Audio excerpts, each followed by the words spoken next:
What do you think of this one, lads? Any better? This is Plants vs Zombies cap, apparently. I didn't know that at the time. I've not played the game, but I'm really loving this cap. So yeah, cool. Another one to the addition, to the collection. Thought I'd do a little video just talking about the games I've been playing lately, because that's kind of the main reason I've been making many videos. Is I've actually been playing some games for a change. Been on a 360 tip. A few pickups first though. I'll show you. I got from eBay Pinocchio for the Mega Drive. I got this for £9 total, not £8. £8 in total, including postage and packing, which is probably about right for it. You know, it's a nice looking little platformer. You know, it's a Disney platformer. 16-bit Disney games are usually spot on, so looking forward to playing that. Sorry, just getting the cap in view there. It's ace, isn't it? Right. A couple of the pickups on Xbox. Now then, some pretty nice prices here, I think. First of all, I have Deus Ex, or Deus Ex, whatever you want to call it, Human Revolution. Been putting off getting this for a long time. Supposed to be pretty cool, kind of Blade Runner-y. You know, that's enough to sell it to me. £6. Can't go wrong with that, £6. Definitely looking forward to getting into that one. Now this game has got a pretty bad reputation online. If you go look at some of the reviews, they're pretty terrible, some of them. And it is Alpha Protocol. Now, there's 3 words on this front cover, is why I got it, why I got this game. The first one is here, Sega. Produced by Sega, so, you know, gotta give it a chance. The second word, that was the reason that I got this game, here, RPG. It says Alpha Protocol, the Espionage RPG. Right, Espionage RPG, that sounds pretty shit hot, yeah? Sega, Obsidian, produced by Sega, RPG, and the third word on there that made me get it was this, £4. So if it is crap, can't really go wrong with £4, can you? But it's a Sega produced RPG set in the world of espionage. That sounds amazing. And when you read the back of it as well, entice, kill and steal to solve your missions. Decide how the story plays out based on the choices that you make. Accomplish your mission with stealth, firepower, sabotage and charisma. So basically lots of different ways of getting through the missions, lots of different abilities, that kind of thing. Customizable. It's an RPG set in the world of espionage. It's got some really terrible reviews though.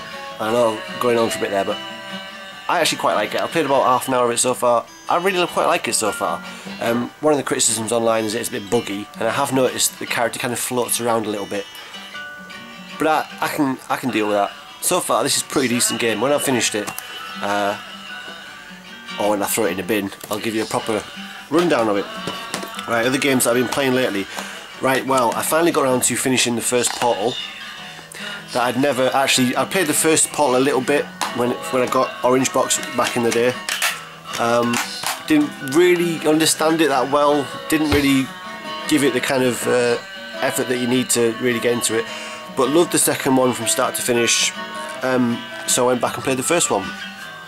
And yeah, this is obviously, if you've been living under a rock for the last however many years, this is the game that spawned the meme, the cake is a lie. That's obviously a very tired internet meme these days now, the cake is a lie. But playing through that game, I actually got what that really means, you know. The cake is a lie. It's deep, man. It's philosophical. It's deep. Think about it. You know, what are we doing as humans on this planet? Chasing cheese all the time, really. You know, chasing after something, satisfaction. Yeah, of desires, satisfaction of goals. Some kind of, we're always reaching for something. We're chasing the cheese. That's the life game. But the cake is a lie. The cheese is a lie. I didn't explain that very well. Think about it. It's deep. Ooh. Anyway, Portal 1, awesome.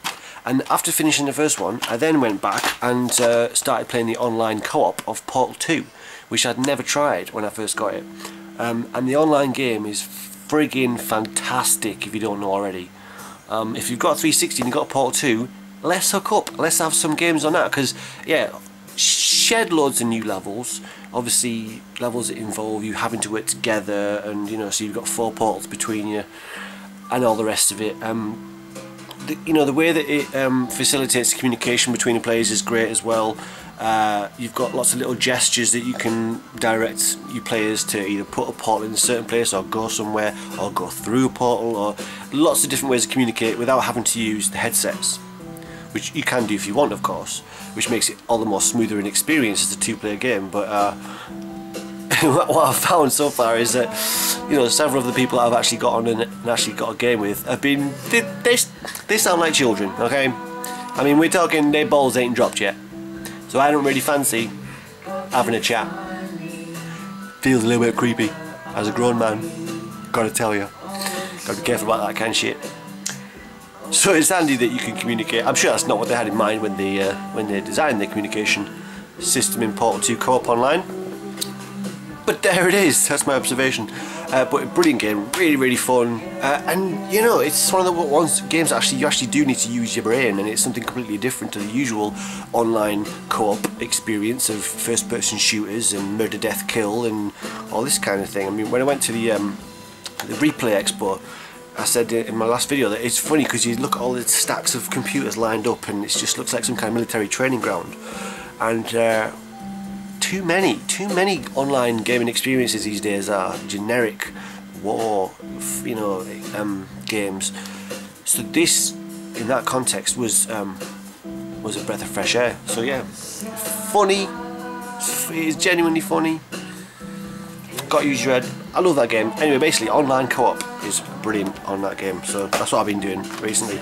Another game, now I said that I've been enjoying at least the first part of Alpha Protocol, which has got terrible online reviews. Another game that's got kind of mixed reviews that I've been enjoying is Dark Void. Now, I'm pretty sure I showed this in the last pickup video, but I've been playing this, and this is actually really fun. You probably know already, it's kind of a cover-based shooter, but it goes vertical as well. It's got this mechanic whereas you can scale up and down vertical parts of the levels, and it works actually pretty damn well, and it's a fun game, it really is. So yeah, it just goes to show, you know, you really can't trust reviews. Half the time they're getting paid off to, you know, say games are better than they are, and half the time the reviews are so jaded that they say games shit when actually it's not that bad. So what I tend to do when I'm trying to find reviews online is actually look for YouTube videos reviews or user generated. You know, I don't really put much stock in the official reviews these days. In magazines like Games Trademark and Edge maybe, but anyway, after that little rant, yeah, Dark Void is actually pretty decent, so I've been enjoying that. And yeah, so that's what I've been playing lately, and also a bit of Rock Band 3. But what's really pissed me off about Rock Band 3, I've noticed, is that some of the downloaded tracks that I've got are not playable anymore. Now, I don't know if this is because copyright, the licensing for the tracks has run out or something like that. I don't know what it is, but that's not on. That really isn't on. If you pay for something, some downloadable, you know, just some DLC, and then one day it becomes unavailable for whatever fucking reason, you should get a refund. Because that's just out of order. You know, that's really that's bullshit. I mean, that bleeds into something that I've noticed about digital commerce in general, is that, you know, they've been getting away with this for a long time, is that in the world of digital commerce, they're basically selling you something that you can't sell on, and they're selling something they don't have to make as well. So on top of that, it's a, you know, kind of capitalist and wet dream. Because when else in the history of commerce, in the history of buying things, of our entire, you know, time on this planet, when else has it been the case that you can, you know, you sell stuff that the person buying it can't sell on? Apart from food, obviously. You know, I'm talking about items, things, you know. So that's why I don't like digital download, because you don't really own it. You could lose it one day, and that's it.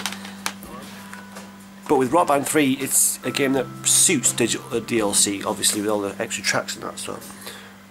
Anyway, but that's what I've been playing lately. So yeah, looking forward to seeing if Alpha Protocol is better than the online reviews. So far, loving it. Portal 2 Online is the best fucking online game I've played in ages. And that's about it. Oh, I also did get a pre-order. And I don't usually do this. I don't usually do pre-orders, usually quite patient, but this series of games is is a game, is a series I do get the pre-order for, and it is, can you see? Halo 4. It looks backwards to me, I hope it doesn't to you. Anyway, so that comes out on the 6th of November, so I'll be getting that. Might even go down at midnight for the ridiculous, unnecessarily hyped midnight launch. It might be something to do, might be funny. So yeah, that's it. Alright guys, see you in the next vid. Bye.